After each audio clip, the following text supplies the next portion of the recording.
एक बड़ी खबर पाकिस्तान से आपको बता दें, पाकिस्तान पूरा इस समय आपके हवाले है। जी हां, आपको बता दें पाकिस्तान का सिंध राज्य में इस वक्त बड़ा प्रदर्शन चल रहा है। पीपल्स पार्टी के लोग सड़क पर उतर गए हैं और ये प्रदर्शन जो इंडस जो रिवर है उसमें 6 बांध बनाए जा रहे हैं, इसको लेकर पीपल्स पार्टी और केंद्र की जो सरकार है शहबाज शरीफ, दोनों के बीच में बड़ा विवाद बना हुआ है। आप तस्वीरों से अंदाजा लगा सकते हैं कि किस तरह से पाकिस्तान पूरे आग के हवाले है। पहली तस्वीर देखिए, ये सिंध में कितनी भयंकर आग लगी हुई है, चारों तरफ आग का गुब्बार है, धुआं उठा हुआ है। अब आप दूसरी तस्वीर देखिए, दूसरी तस्वीर में भीड़ इतनी आक्रामक है कि पुलिस अगर वहां पे पहुंची है तो पुलिस की गाड़ी में भी लाठी चार्ज कर दिया। देखिए ये प्रदर्शनकारी पुलिस की गाड़ी पर चढ़ते हैं और लाठियां बरसा देते हैं। ये तस्वीरें आप देखिए, ध्यान से देखिए। अब तीसरी तस्वीर मैं आपको दिखाती हूं। ये तस्वीरों में देखिए एक पूरा ट्रक है, उसके ऊपर सामान रखा गया है। उसी जो ट्रक को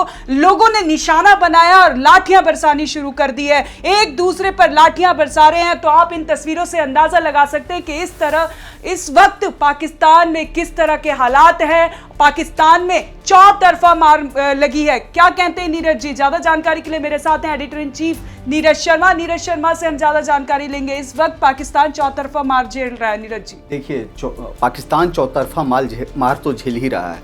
पहले हिंदुस्तान ने पीटा, बाद में बलूचों ने पीटा, और अब सिंध प्रांत का ये जो प्रदर्शन जिसके बारे में आप जो चर्चा कर रही हैं साक्षी, ये तस्वीर बता रही है कि पाकिस्तान पर मुसीबतों की मार पड़ी हुई है।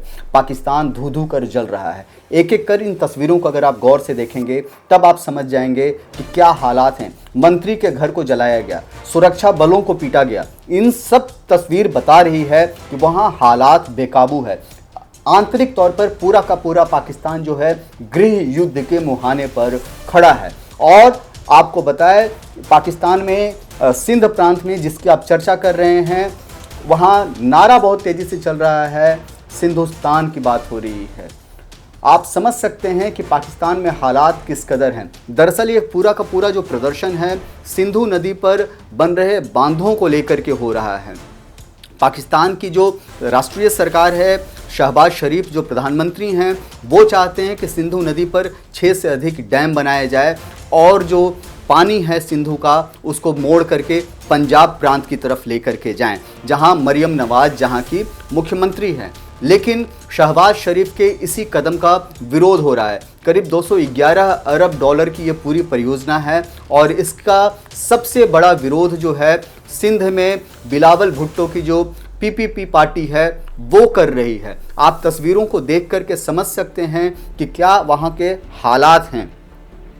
समझा जा सकता है कि जो बिलावल भुट्टो, चूँकि सिंधु का जो इलाका है, सिंध प्रदेश का जो इलाका है, वहाँ पर बिलावल भुट्टो की सरकार मुख्यमंत्री में है और पंजाब में मरियम नवाज है। शहबाज शरीफ मरियम नवाज के चाचा हुए। उनकी कोशिश है कि 211 अरब की डॉलर की ये जो परियोजना है उसको पंजाब की तरफ मोड़ा जाए और यही राजनीतिक विरोध पाकिस्तान के लिए आंतरिक हालात को खराब कर रहा है। पाकिस्तान के हालात की जिसकी चर्चा और जो तस्वीरें जो बयां कर रही हैं वो बता रही हैं कि वहाँ बहुत मुश्किल से चीज़ें चल रही हैं। सरकारी अधिकारियों को पीटा जा रहा है, मंत्रियों के घर को जलाया जा रहा है। इससे ज़्यादा बुरे हालात क्या हो सकते हैं? जी नीरज जी, एक और तस्वीर हम आपको दिखाते हैं। देखिए सड़कों पर कैसे लोग उतरे हुए हैं और हाथ में बैनर है और साफ लिखा है no more canals on Indus river. मतलब कि जो पीपल्स पार्टी के लोग हैं वो बांध बनाना नहीं चाहते हैं, लेकिन जो केंद्र में सरकार है वो चाहती है कि ये बांध बने। आखिर इसके पीछे का क्या बड़ा रीजन रहा होगा जो अब पाकिस्तान गृह युद्ध की मार झेल रहा है? देखिए, हमने आपको शुरुआत में ही बताया साक्षी कि वहाँ आंतरिक हालात अच्छे नहीं हैं। अलग अलग विरोधी पार्टियां अलग अलग तरीके से अपने अपने चश्मे से एक एक चीज़ को देख रही है। जहां जिसका फ़ायदा है उस अनुसार काम किया जा रहा है और सिंधु देश की मांग वहां पर बड़ी तेज़ी से उठी है। पहले ही बलूचिस्तान में जो प्रदर्शन हुए उसके मुताबिक आपने देखा वहां पर कि बलूचों ने आज़ाद देश की घोषणा कर दी। उन्होंने अपना टेरिटरी मार्क कर दिया और कह दिया कि हम पाकिस्तान से अलग हो चुके हैं और आज़ादी का दिवस 14 मई को मनाया। और अब जो हालात सिंधु से आ रहे हैं वो सिंध प्रदेश के जो हालात हैं वो भी कुछ न कुछ ऐसा ही इशारा कर रहे हैं। तो आंतरिक हालात वहाँ के बहुत ख़राब हैं।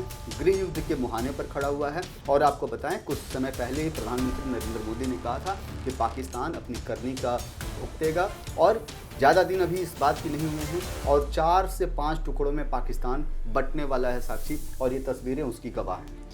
तो ऐसा लगता है कि जो ये पीपल्स पार्टी की मांग है, इतना आक्रामक प्रदर्शन हो चुका है, पाकिस्तान पूरा आग के हवाले में है, और क्या लगता है आपको कि ये योजना जो केंद्र की सरकार बनाना चाह रही है और वो रोकना चाह रहे हैं, और बीच में जो इतना बड़ा प्रदर्शन, तो ये पाकिस्तान के लिए बहुत बड़ा नुकसान है ना नीरज जी?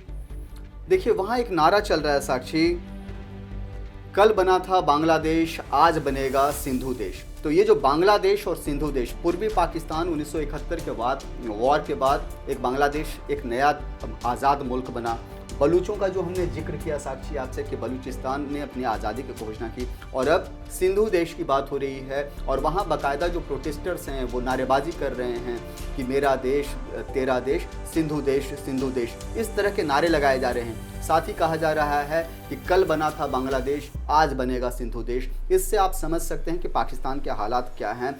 हर जगह वहाँ पर ज़बरदस्त तोड़फोड़ हो रही है, उग्र प्रदर्शन हो रहे हैं, और इस प्रदर्शन में 2 प्रदर्शनकारियों की मौत की भी खबर है। ये सबसे इम्पोर्टेंट बात है साक्षी, 2 प्रदर्शनकारियों की मौत की भी खबर सामने आई है, और हालात बेकाबू हैं। सुरक्षा बल बड़ी कोशिश कर रहे हैं वहाँ पर हालात को कंट्रोल करने की, लेकिन हो नहीं पा रहा है। मंत्री के घर जला दिए गए हैं। आप इससे अंदाज़ा लगा सकते हैं, जो ट्रेलर पर जो सामान रखे हैं उसको लूटा जा रहा है, उसको जलाया जा रहा है। इससे आप समझ सकते हैं कि पाकिस्तान के हालात कैसे हैं, और ये पूरा का पूरा पाकिस्तान बिखरा हुआ सा नज़र आ रहा है। शहबाज शरीफ भले ही अपनी सेना की पीठ थपथपाए, भले ही अपने सुरक्षा कर्मियों की पीठ थपथपाएं, वो कहें कि हम बहुत बेहतर कर रहे हैं, लेकिन सब जानते हैं कि भारत से किस कदर उनको मुक्ति खानी पड़ी है, और अब पाकिस्तान टुकड़ों में बंटने के कगार पर खड़ा है। सिंधु देश, बलूचिस्तान, पंजाब प्रोविंस, हर जगह वहाँ हालात बेकाबू हैं। जो तस्वीरें लगातार पाकिस्तान से सामने आ रही है, इससे तो अंदाज़ा लगाया जा सकता है कि पाकिस्तान बहुत ही जल्दी टुकड़ों में बंट जाएगा। नीरज जी, कह सकते हैं बिल्कुल टुकड़ों में बंटने के कगार पर ये है। तभी मैंने आपसे कहा साक्षी कि मेरा देश तेरा देश, सिंधु देश के नारे वहाँ पर लग रहे हैं। बलूचों ने 14 मई को जो कुछ भी किया, आज़ादी दिवस मनाई और अपनी टेरिटरी मार्क किया है। बलूचिस्तान में पाकिस्तान इस वक्त बहुत परेशानी से गुजर रहा है। जगह जगह उनके ठिकानों पर हमले हो रहे हैं, कई सैनिक मार गिराए गए हैं। इससे आप समझ सकते हैं। दूसरा, ईरान के साथ भी उनके संबंध अच्छे नहीं हैं, अफगानिस्तान के साथ भी उनके संबंध अच्छे नहीं हैं। तो इससे आप अंदाज़ा लगा सकते हैं कि पाकिस्तान न केवल आंतरिक तरीके से बहुत कमज़ोर हो रखा है, बल्कि उसको पड़ोसी देशों से भी ज़बरदस्त टक्कर मिल रही है। कई हिस्सों पर ईरान, अफगानिस्तान और भारत के साथ उसके रिश्ते बहुत ख़राब हैं, और इसका खामियाजा पाकिस्तान को भुगतना पड़ रहा है। जी नीरज जी, बहुत बहुत धन्यवाद आपका। आपको बता दें, ये बड़ी खबर पाकिस्तान से। पाकिस्तान इस वक्त चारों तरफ मार झेल रहा है, और आपको बता दें ये बड़ी खबर सामने आई है कि सिंध जो राज्य है वो पूरा आग के हवाले है। क्या इस पर अपडेट आता है, पल पल की जानकारी हम आप तक पहुंचाते रहेंगे। आप देखते रहें one nation one group news.